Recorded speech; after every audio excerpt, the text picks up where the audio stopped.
में सबसे ज़्यादा क्राइम अभी कहीं है तो बिहार में। मोदी जी तो इतना लोगों को साल में 2 करोड़ नौकरी दे रहे थे। कितना करोड़ दिए? 14। जो काम करे, जो भी रहे, हम हो या कोई भी हो, अगर आपको लगता है कि काम हो रहा है तब उसका समर्थन कीजिए, अगर लगता है नहीं गलत है तो मत कीजिए। एक घूम घूम के ले लीजिए कि हमारे रहने से उनको शांति सुकून है कि पहले के जो लोग थे उनसे उनको शांति सुकून है। अब ये सच्चाई है कि हम क्षेत्र में कम रहते हैं, इसमें कहीं दो राय नहीं है। लोगों का गुस्सा होना भी जायज़ है। देखिए, क्राइम बढ़ने का कारण है बेरोजगारी। अगर लोगों को रोजगार मिलेगा तो क्राइम क्यों? नमस्कार, मेरा नाम अभय कुमार है और आप अब जनता बोलेगी न्यूज देख रहे हैं। अभी हमारे साथ एकमा विधानसभा क्षेत्र के विधायक श्रीकांत यादव जी हैं। सबसे पहले सर बहुत बहुत स्वागत है आपका। आपको भी बहुत बहुत बधाई। सर, सबसे पहला सवाल हम यही लेंगे कि बिहार में इन दिनों जो क्राइम का ग्राफ है पूरे बिहार में बहुत ज़्यादा बढ़ गया है। जहाँ देखिए प्रतिदिन कहीं ना कहीं मर्डर होता है, कहीं गोली चल जाता है, कहीं किसी को लूट लिया जाता है। तो क्या लगता है आपको बिहार में इतना ज़्यादा क्राइम, चूँकि चुनाव सामने है और क्राइम का ग्राफ अचानक तेजी से बढ़ जाना, क्या लगता है आपको? क्या कहेंगे इस पर आप? हम क्या कहेंगे, हम तो विपक्ष के विधायक हैं। जब लालू जी का राज था तो जंगल राज था, अभी सुशासन बाबू का राज है तो मंगल राज है। इसमें ज़्यादा बोलना और क्या है? आप लोग भी देख रहे, मीडिया के सभी लोग देख रहे, पूरा देश देख रहा। इसमें और बोलने का क्या है?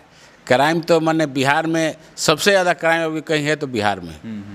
पिछले कुछ दिनों में जिस प्रकार से क्राइम का ग्राफ बढ़ा है, आपके एकमा में भी 1-2 क्राइम लगातार अभी देखने को मिला पिछले कुछ दिनों में। जिस तरह से गोली मार दिया गया, कई लोग मर गए, कई लोग घायल हो गए। तो जिस प्रकार से पूरे बिहार में, चूँकि आपके एकमा भी उसी में आ रहा है, एकमा में भी हो रहा है, तो एकमा में जब हुआ तो पूर्व विधायक जी ने कहा कि एकमा में जब जहाँ पर आरजेडी जाएगी वहाँ पर क्राइम होगा। लेकिन क्राइम जो है पूरे बिहार में हो रहा है, चाहे वहाँ बीजेपी के विधायक हों, चाहे जेडीयू के हो, चाहे एलजेपी के हो, चाहे आरजेडी के हो। तो पूरे बिहार को कहीं ना कहीं नहीं कह रहे हैं, लेकिन एकमा को कह रहे हैं। इस पर क्या कहेंगे आप? देखिए, वो पूर्व विधायक है, हम उनका बहुत सम्मान करते हैं। अगर वो कहे हैं तो वो अपने सरकार के विषय में ही कहे हैं। अगर एकमा में भी तो विधायक आरजेडी का जरूर है, सरकार तो उन्हीं के पार्टी का है ना, जेडीयू का, बीजेपी एनडीए का सरकार है। अगर वो शिकायत किए तो अपने सरकार का ही शिकायत करेंगे, इसमें हमको कोई बुरा नहीं लगा। देखिए, जनता है और जनता सब कुछ देख रही है कि इस पर कंट्रोल सर कैसे लाया जाएगा, क्योंकि कहीं ना कहीं विधायक कोई भी हो, विधायक की तो गलती मैं नहीं मानता हूं, क्योंकि कहीं ना कहीं पुलिसिया व्यवस्था की गलती कही जाएगी कि अपराधियों के अंदर खौफ नहीं है, पुलिस का डर नहीं है, क्राइम करके बच जा रहे हैं लोग, इसलिए हो सकता है। तो कंट्रोल कैसे होगा? ये सब चीज़ें जो हो रही है, कंट्रोल कैसे हो पाएगी आखिर? देखिए, क्राइम बढ़ने का कारण है बेरोजगारी। अगर लोगों को रोजगार मिलेगा तो क्राइम क्यों कोई करेगा? क्राइम करता है तो गलत है, हम उसका ये नहीं करते हैं कि नहीं ठीक कर रहा, लेकिन एक ये भी कारण है कि रोजगारी सबको चाहिए। रोजगारी नहीं मिलेगा तो ये क्राइम, और यहाँ खाली बिहारी का बात नहीं हो रहा, पूरा देश में बढ़ रहा है। तो इसके लिए हम सरकार से और अब माननीय मोदी देश के प्रधानमंत्री, उनसे भी अनुरोध करेंगे कि जितना ज़्यादा से ज़्यादा युवाओं को नौकरी में जोड़ सके उतना क्राइम का, मेरे हिसाब से क्राइम का संख्या घटेगा।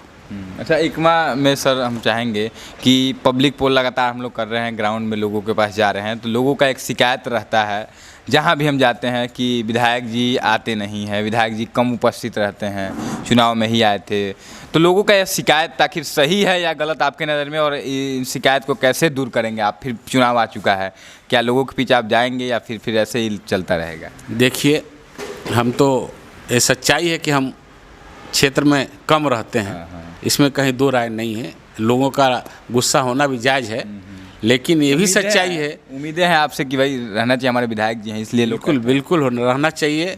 और ये भी सच्चाई है कि दूसरे जो जगह विधायक हैं, हम नहीं रह के उनसे ज़्यादा अपने क्षेत्र में सक्रिय रहते हैं, ये भी सच्चाई है। जो भी लोग आते हैं उसमें से एक लोग से आप पूछ लीजिए कि हमारे यहाँ आते हैं तो हम रहते हैं तो मुलाकात होता है कि नहीं। दूसरी जगह तो लोग जाते हैं, रहते हुए बोल देते हैं कि नहीं है। अगर हम रहते हैं तो कोई ऐसा एक आदमी भी आए तो हमसे मिल के ही जाता है, ये भी सच्चाई है। ये भी लोगों से पूछिए। ये तो हमने अपने आप को माना कि हाँ, हम थोड़ा रहने में मेरा कमी है, और ये चीज़ हमारी पार्टी के लोग भी जानते हैं, और उनसे हमने बताया भी है, अपना मजबूरी बता दिया है। और आगे से हम चेष्टा करेंगे जितना ज़्यादा समय हो हम यहाँ अपने क्षेत्र में दें। मतलब इस बार अगर आप फिर से पुनः विधायक बनते हैं, चूँकि इस बार फिर आप चुनाव लड़ रहे हैं सर, और इस बार कहीं जीतते हैं, तो आप कहीं ना कहीं क्षेत्र में प्रयास आपका होगा कि ज़्यादा से ज़्यादा लोगों की जो नाराज़गी है उसको दूर किया जाए। ये तो देखिए, लोग नाराज होंगे तो उसमें तो मेरा ही शिकायत है ना। हमारे लोग अगर हमसे नाराज हो रहे तो मेरा ही शिकायत है। कौन नहीं चाहेगा कि अपने लोगों से मिले जुले, उनके साथ रहें ताकि वो लोग शिकायत नहीं करें। हम भी चाहते हैं, लेकिन मेरा भी मजबूरी है कि कलकत्ता में हमारा बिजनेस है, सभी लोग जानते हैं, सभी लोग जो यहाँ भी अपना बिजनेस करते हैं वो बिजनेस में टाइम देते हैं, इसलिए मेरा मजबूरी है, हमको थोड़ा समय वहाँ देना पड़ता है। आगे हम चेष्टा करेंगे कि और ज़्यादा से ज़्यादा समय दें। सर 2025 का चुनाव ठीक सामने है, 2-3 महीने बाद चुनाव है और लोग लगभग मूड बना भी रहे हैं। तो 2025 का चुनाव एकमा की राजनीति के देखा जाए तो कहीं ना कहीं काफ़ी गरमाया हुआ है। पिछले कुछ दिनों से हर मुद्दे पर विवाद हो जाता है। तो किस मुद्दे पर सर एकमा का खासकर मैं चाहूँगा, पूरे बिहार की तो बात होगी, लेकिन एकमा का राजनीति तो किस मुद्दे पर इस बार चुनाव होने वाला है सर? देखिए, एकमा के जनता देख रही है कि यहाँ के जो हम अभी फ़िलहाल जो 5 साल से विधायक है, 5 साल होने वाला है, हमारे रहने में यहाँ के लोगों को किसी को कोई परेशानी अगर है, हमारे हिसाब से तो हमने किसी को परेशान आज तक नहीं किया, ना आगे भी हम करेंगे, ना हमारा वैसा सोच है। लेकिन इसके पहले यहाँ जो विधायक थे उनका भी इतिहास आप लोग जान लीजिए कि वो लोग क्या क्या करते थे, यहाँ के लोग कितना परेशान होते थे। यहाँ क्षेत्र के लोगों से आप लोग पूछिएगा, जो लोग राजनीति नहीं करते हैं, जो लोग राजनीति करते हैं वो तो किसी ना किसी का पक्ष लेंगे, जैसे हमारे लोग हैं तो मेरे पक्ष लेंगे, दूसरे के लोग हैं तो उनका पक्ष लेंगे। लेकिन जो यहाँ का जनता है, एकमा की जनता से आप जानकारी घूम घूम के ले लीजिए कि हमारे रहने से उनको शांति सुकून है कि पहले के जो लोग थे उनसे उनको शांति सुकून है। और क्या हम और क्या बोल सकते हैं, एकमा की जनता ही बोलेगी। देखिए, बहुत बड़ी बात सर कह रहे हैं कि इनका कहना है कि जब हम पिछले 5 सालों से हैं, 5 साल होने वाला है, 5 सालों में एकमा विधानसभा में शांति काफ़ी है, मतलब इनके द्वारा किसी को भी टॉर्चरेंस नहीं किया या फिर जो भी चीज़ें हैं ऐसा कुछ नहीं हुआ और ना कभी होगा, ये इस बात का दावा कर रहे हैं विधायक जी जो है। बाकी जो और मुद्दा है, बाकी रोजगार का मुद्दा है बिहार में, आपकी पार्टी इस बार फिर से चुनाव लड़ रही है, तो क्या मुद्दा आप लोगों की पूरी पार्टी का मुद्दा मैं चाहूँगा? एकमा का तो आपने बता दिया कि शांति है और रहेगा, लेकिन पूरे बिहार का अगर बात करें हम लोग तो किस मुद्दे पर आपकी पार्टी जो है आरजेडी इस बार चुनाव लड़ रही है और उस पर स्टैंड लेगी? देखिए, बिहार की जनता को ये पता है कि हमारे उप मुख्यमंत्री तेजस्वी जी 17 महीना जो सरकार चलाए थे, नीतीश जी के संग थे। वही नीतीश जी हैं जिन्होंने कहा था कि कहाँ से नौकरी लाएगा, और अशब्द भी बोले थे, वो हमको बोलने का ज़रूरत नहीं है, लेकिन उन्होंने करके दिखाया। कई नए नए मंत्रालय उन्होंने खोला, लोगों को नौकरी दी, और अभी फ़िलहाल कई घोषणा उन्होंने जो किया है, माँ बहन मान योजना, बिजली मुफ्त, गैस का दाम घटाएंगे, और अभी डोमिसाइल पे भी चर्चा हो रहा, आप लोग भी सुने होंगे। कई हमारे सरकार का माने हमारे तेजस्वी जी का आगे आके कई और भी प्रोग्राम होने वाले हैं जो बिहार की जनता देख रही है, और जनता इस बार वोट देगी, सोच समझ कर ही वोट देगी। नीतीश जी आज करीब 20 साल से मुख्यमंत्री हैं, इसका पहले कितने लोगों को नौकरी दिए थे, अब नौकरी कहाँ से उनको मिल रहा है, ये जनता उनसे पूछेगी। अच्छा, एक और सवाल सर लेंगे। उस दिन लहलादपुर सामुदायिक स्वास्थ्य केंद्र का उद्घाटन था, उस दिन मंच पर आप भी उपस्थित थे, पूर्व विधायक जी भी थे, इसके बाद मंगल पांडे स्वास्थ्य मंत्री, सिग्रीवाल जी सांसद हैं, एमएलसी साहब, सब कोई मौजूद था। और वहाँ पर कहीं ना कहीं मिस मैनेजमेंट हमने देखा, जहाँ पर कोई किसी का नारा लगा दे रहा था, कोई किसी का नारा लगा रहा है, कोई अपनी पार्टी का जय जयकार कर रहा है, जबकि वहाँ पार्टी की बात नहीं थी। एक सामुदायिक स्वास्थ्य केंद्र का उद्घाटन में इस पार्टी की नारेबाजी सही नहीं है, मुझे जहाँ तक लगता है, लेकिन वहाँ पर नारेबाजी हुई। ये सभी चीज़ों को लेकर आप कहीं ना कहीं क्या सोचते हैं, और ये सब होनी चाहिए क्या मंच पे? एक देखिए, उद्घाटन जो हुआ प्रोटोकॉल के, जो प्रोटोकॉल को मान के किया जाता है, उस मानों को वो लोग माने नहीं हैं। वो समझ लीजिए वो सरकार का प्रोग्राम ना था, वो एनडीए का प्रोग्राम था।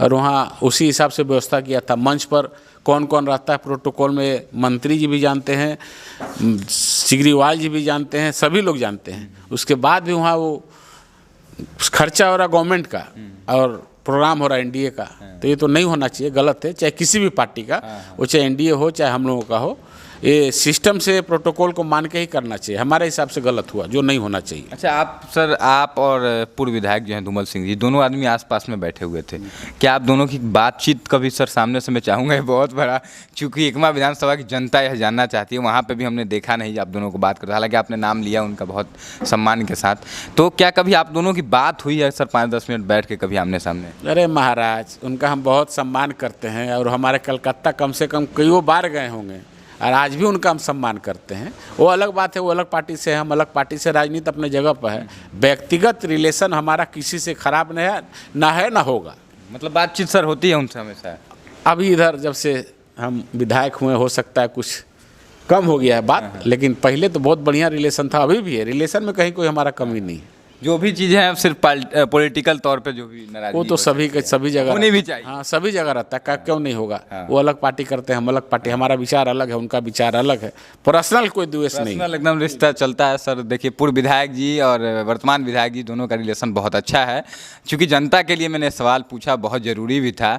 जिन लोगों को लगता होगा कि ऐसा है वैसा है, ऐसा कुछ नहीं है, पॉलिटिकल तौर पर नाराजगी है और होनी भी चाहिए। अंत में सर ज़्यादा समय नहीं लेंगे, बहुत गर्मी है। गर्मी में सर क्या सुविधा आप लोगों के द्वारा दिया जा रहा है एकमा के लोगों के लिए? देखिए गर्मी में सुविधा हम लोग तो पहला देख रहे हैं कि लाइन हर वक्त बिजली रहे, बिजली बहुत कम रह रहा है सर। नहीं रह रहा है, वोल्टेज भी नहीं रहता जिससे पंखा चल नहीं पा रहा है। देखिए अब खोजिएगा तो गर्मी का टाइम में तो आप भी समझ रहे कि दिक्कत है। हम लोग को देखिए ना कितना वोल्टेज कम है, पसीना में भीजे हैं, लेकिन हम लोग चेष्टा कर रहे हैं कि लोगों को जितना सुविधा दे सके लोगों को दिया जाए। सरकार से भी रिक्वेस्ट हम लोग कर रहे हैं।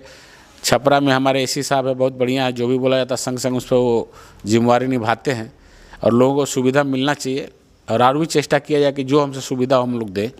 अंत में सर जाते जाते एकमा विधानसभा की जनता और यहाँ की पुलिसिया व्यवस्था, जितने भी थाने हैं, उन थाना अध्यक्षों से, थाना पुलिसकर्मियों से क्या अपील करेंगे? जिस प्रकार से मतलब क्राइम हुआ है आपके क्षेत्र में और कार्रवाई उतनी तेज़ी से अभी दिखाई नहीं दे रही है, तो उन लोगों से और जनता से दोनों से क्या अपील करेंगे सर जाते जाते? देखिए थाना प्रभारी हो, कोई भी थाना प्रभारी हो, चाहे एसपी साहब हो, चाहे डीएसपी साहब हो, हम लोग जनता के सेवक हैं और उनसे हम यही अनुरोध करेंगे कि जनता के संग ऐसा व्यवहार करें कि किसी को कहीं बुरा न लगे। हम भी जनप्रतिनिधि हैं, हम भी जनता का सेवक हैं। हम तो चेष्टा यही करते कि अपने तरफ से कहीं कोई कमी नहीं रखें और उसे हम पालन भी करते हैं। और एकमा की जनता से अनुरोध करेंगे कि एकमा की जनता किसी के बहकाव में ना आके जात पात धर्म जाति ये सब को ना देख के जो काम करे, जो भी रहे, हम हो या कोई भी हो, अगर आपको लगता है कि काम हो रहा है तब उसका समर्थन कीजिए, अगर लगता है नहीं गलत है तो मत कीजिए। एक और सवाल सर छूट रहा था मेरा, चूँकि आपने कहा कि जो अच्छा है उसके लिए आप काम कीजिए, वोट कीजिए। आप बहुत अच्छी बातें कहते हैं, हमको अच्छा लगता है आपका ये बात कि आप कभी भी जो आपकी कमियां है उसको भी आप कहते हैं सीना ठोक के कि हाँ मैं थोड़ा कम रहता हूँ, ये नाराज़गी लोगों की जाए। तो एक पार्टी सर जन सुराज आई हुई है, वो कहती है कि आप जिस तरह कह रहे हैं कि आप जो अच्छा लगे, तो वे बहुत अच्छी अच्छी बातें कर रही है। वो कह रहे हैं कि आप अपने बच्चों के लिए वोट दीजिए, रोजगार के लिए वोट दीजिए। तो उस पार्टी को लेकर सर आप क्या सोचते हैं? जो बातें वे कह रहे हैं, तो बातें तो हालांकि सही ही है, आपको भी लग रही होगी, मुझे भी लग रही है, सबको लग रहा है। उस जन स्वराज को लेकर आप क्या सोचते हैं यहाँ पर सर? जन स्वराज तो अभी नई पार्टी है, बिहार में नई बदलाव लिखा हुआ है, हम देखे कई जगह। तो मोदी जी आए तो क्या बोले थे? मोदी जी आए थे तो लोगों को क्या बोले थे? वो आज तक लोगों को मिला? और आने के लिए सभी लोग लुभावना भाषण देते हैं, आने के बाद सब वही सब नेता है, नेता ही रहेगा, नेता का ही भाषा बोलेगा और नेता वाला ही काम होगा। जो समाज है, जो सिस्टम है, उसको तो आप बदल नहीं सकते हैं। मोदी जी तो इतना लोगों को साल में 2 करोड़ नौकरी दे रहे थे, कितना करोड़ दिए? 14 में आया था, इस साल 25-11 साल हो गया। तो कितने लोगों को अगर देते 2 करोड़ तो आज 11 दूना 22 करोड़ लोगों को नौकरी लगा रहता, तो बहुत बड़ा उपहार रहता देश के लिए। तो बोलने का बात छोड़िए, बोलने को सब बोलता है। वो क्या थे वो सब आप लोग भी जानते हैं। वो पहले पार्टी लोगों का सब जिताते हराते थे। लेकिन बहुत लोगों को कहते हैं कि 10 से ज़्यादा मुख्यमंत्री मैंने बनाया है अपने। अरे भाई अब इस बार खुद मुख्यमंत्री बनने वाले हैं, आप भी इंतजार कीजिए, हम भी इंतजार करते हैं। तो देखिए कहीं ना कहीं जन स्वराज को लेकर इनका कहना है विधायक जी का कि जो भी पार्टियां आती हैं, जो भी लोग आते हैं, नए नया प्रलोभन देकर के जीत जाते हैं, उसके बाद नेता तो नेता ही होता है। बाकी आप क्या सोचते हैं एकमा विधानसभा क्षेत्र के विधायक श्रीकांत यादव जी की बातों से? इस बात को कमेंट बॉक्स में लिखिएगा। इनकी बातें अगर आपको लगे इन्होंने जो भी बातें कही सही है और सही कहते हैं तो इस वीडियो को शेयर करना बिल्कुल ना भूलें। बहुत बहुत आभार आपका। जय हिंद।